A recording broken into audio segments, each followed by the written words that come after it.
All right, good morning. Let's see what Jesus is going to answer a question for us this morning. Let's see what that question is. In Matthew 18, it says, "At the same time came the disciples unto Jesus, saying, Who is the greatest in the kingdom of heaven?"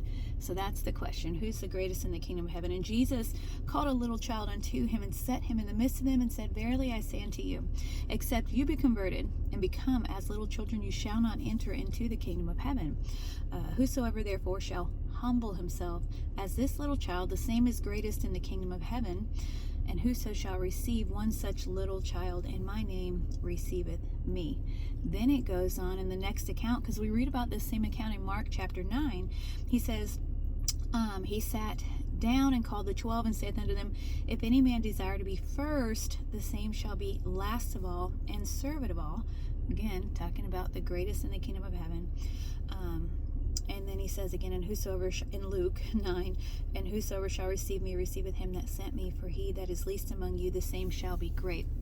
So the question was, who is the greatest in the kingdom of heaven? We often don't see things the way that Christ sees things, and he named a few things in these scriptures specifically that we can take away and say this is what constitutes someone as being the greatest in the kingdom of heaven. All right, list number one. Let me just start there. It says humble, that he shall humble himself as this little child. Now that means being without pride, without and free from arrogance, lowering themselves and realizing that they're not really worthy or good in and of themselves. All right, that's not to, trash yourself, but to realize that in and of ourselves, we're not really good at all or worthy. Somebody who's humble submits themselves. That means they yield their power to an authority. They resign or surrender their will to another willingly. Okay, humbling yourself, submitting and surrendering your will. Next, he says that they serve. They wait on others. They do what is required, the duties that are required. They're not looking to be served. They're looking for others and opportunities to serve others. This takes a level of care and concern, and you pay attention. What is needed, who needs what can I do?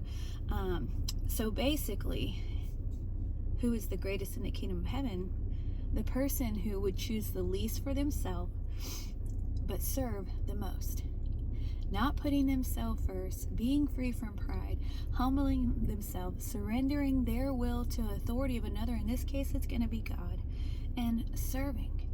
Knowing that God's going to take care of you, because a lot of people, we look out for number one, or we feel that way. Our flesh would tell us to do that. The world would tell us to do that. And of course, there are times when we have to make decisions to do what's best for us. But this is a specific question about being greatest in the kingdom of heaven. So generally, we would choose the least and serve the most. So being the greatest isn't about having power and authority. It's about permitting yourself to another's power and authority. Ultimately, what I came up with was that, and being great is really about doing what's great, doing that best thing, serving others, humbling yourself and serving others. So choose the least and serve the most. Be blessed.